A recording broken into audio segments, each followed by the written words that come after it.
Hello again, everyone. Edwin Learnard back once again.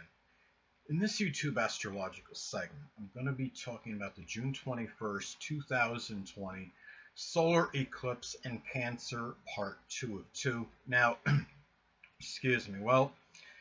First thing up is, it's important as far as this goes to look at the electional aspects it makes, as of course this could impact the delineation, the interpretation, how this may manifest and pan out. Now, at this time, this solar eclipse in Cancer, it's going to make an in conjunct aspect to Saturn in Aquarius. Now, the way this could manifest, this could be about one starting a home or family life or anything Cancerian related may conflict with the future in one's career. Remember that in conjunction astrology can be about adjustments. So it could be where it could be too much of a focus on the future in one's career, or maybe something that is Aquarius, that is a career that's Aquarius related, such as astronomy, aerospace, astrology, innovation,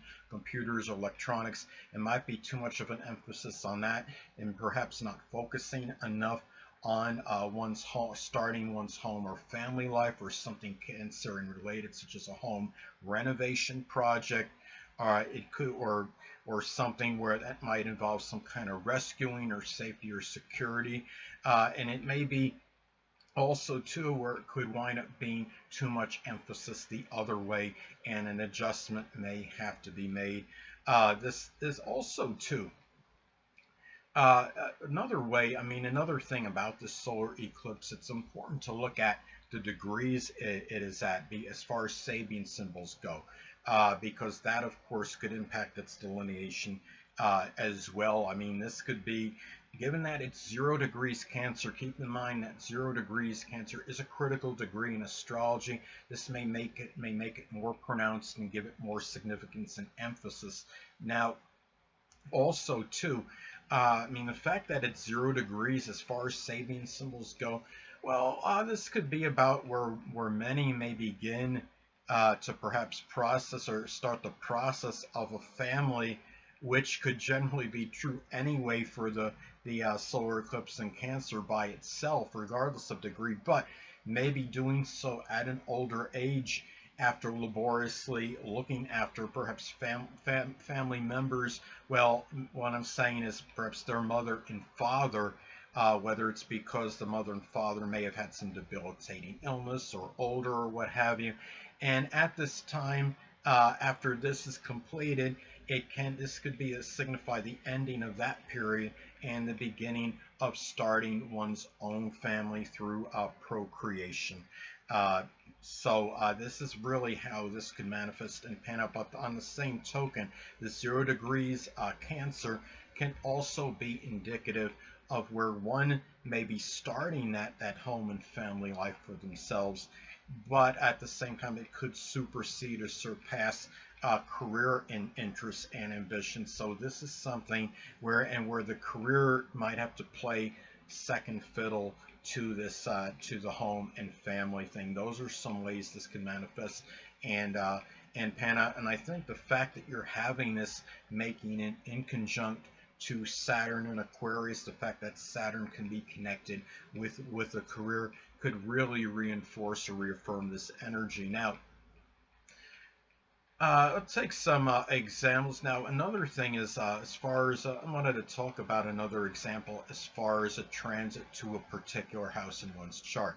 Now, let's say this traverses one's 12th house in one's natal chart. Now, this could manifest in perhaps one starting to nurture or care for those less fortunate, such as the oppressed, the impoverished, the homeless, or the hungry. It could be about nurturing or showing more dedication, devotion to one's mental health. It could also be about where one may begin to show that unequivocal, unconditional type of love, maybe toward those, again, that are less fortunate than oneself, toward an aunt, toward an uncle. It could be people that maybe that have been criminals, people that were imprisoned. I mean, the 12th house is the house of incarceration, and even those people that could be perceived as hidden adversaries, people that you may suspect that are the people that are pretending to be your friends, as an example, but are really enemies in disguise, and maybe perhaps showing that forgiveness to them. Remember, the 12th house does correspond with Pisces in astrology, so it could be about forgiveness as well. And starting a period as far as that goes. Now, anyway, it's also important to look at, I mean, other electional transits may be intensified and amplified because they're taking place at the same time as the solar eclipse in Cancer, and other astrological energy may be amplified at this time. Now, let's take another one example. Let's take Mars in Pisces making a square to the North Node in Gemini.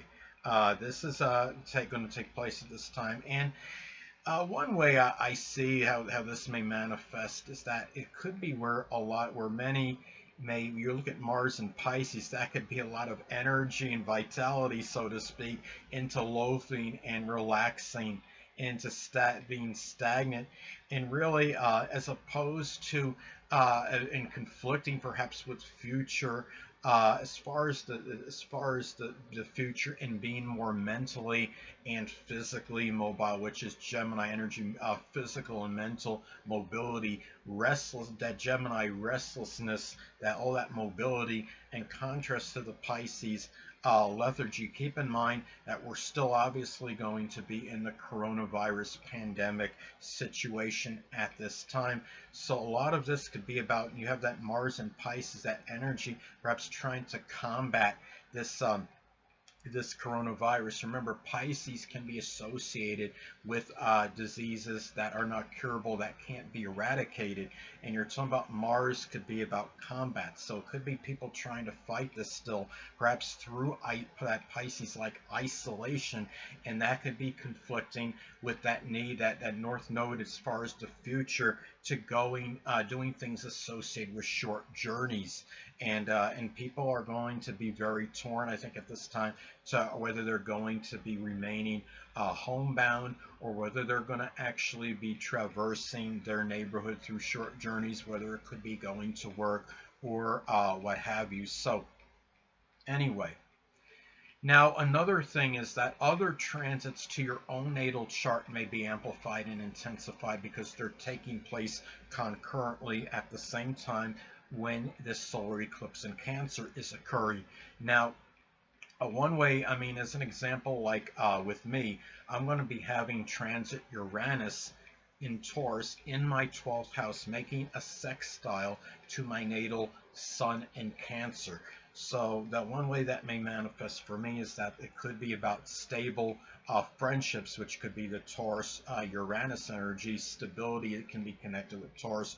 Friendships does correspond with Uranus. So it could be about stable Taurus friendships, might be very supportive of my Sun in Cancer basic wants, which could be tied into whether it could be a move, as far as my home goes, something with my home and family situation, my residence, matters connected with subsistence and survival, those wants at this time. So anyway, and of course, this could be very amplified and intensified because it's taking place at the same time of this solar eclipse. Well, anyway, last but not least, I just wanted to state that you have to look at other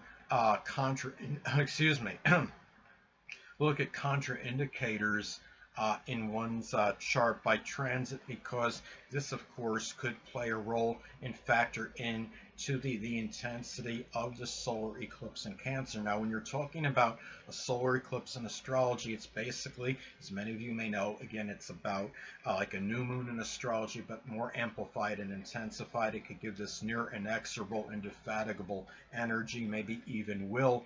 But if you're having some transits, say, in your chart that are taking place at this time, which could be indicative of more dissipated or depleted energy, such as, for example, transit Neptune making an adverse aspect to your natal Mars, Sun, or your ascendant, that could play a little bit of role, and it may, and that energy level may not quite be, that vigor might not quite be precisely the same as if you weren't having aspects like these, or even say if the transit Sun or Mars was falling in your 12th house in your natal chart. That could be an indicator of dissipated or depleted vitality or energy at this time. But another thing too is keep in mind that you do that you're going to have, I think, like five. I believe it's five. You have to check on them, but I believe there's 5 planets in retrograde um, at this time. So it's, and of course, when you're talking about new moon solar eclipses, it's more introspective in contrast to full moon lunar eclipse. So it's about a little, it's going to be more planning, and you're going to, with all that retrograde activity, there's going to be more review at this time, more so than usual, and more thinking before actually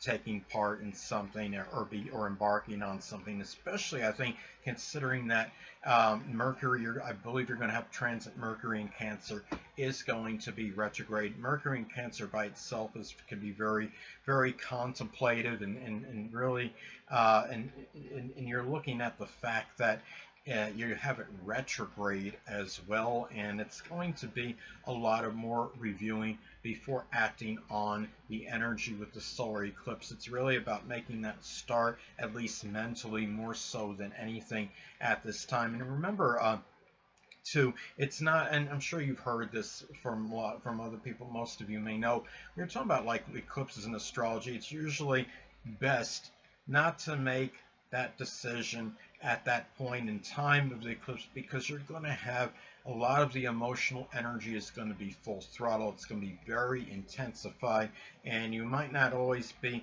making the decision as rationally than you ordinarily would. So you gotta. It's important to let that energy, let that pass a little bit, and then actually make the actual action, perhaps in connection with the decision, begin at that point in time, rather than take the action at that point in time of at that initial point of the eclipse. So anyway, people, that'll conclude this YouTube astrological segment. Until next time, people, Edwin Learnard saying stay well.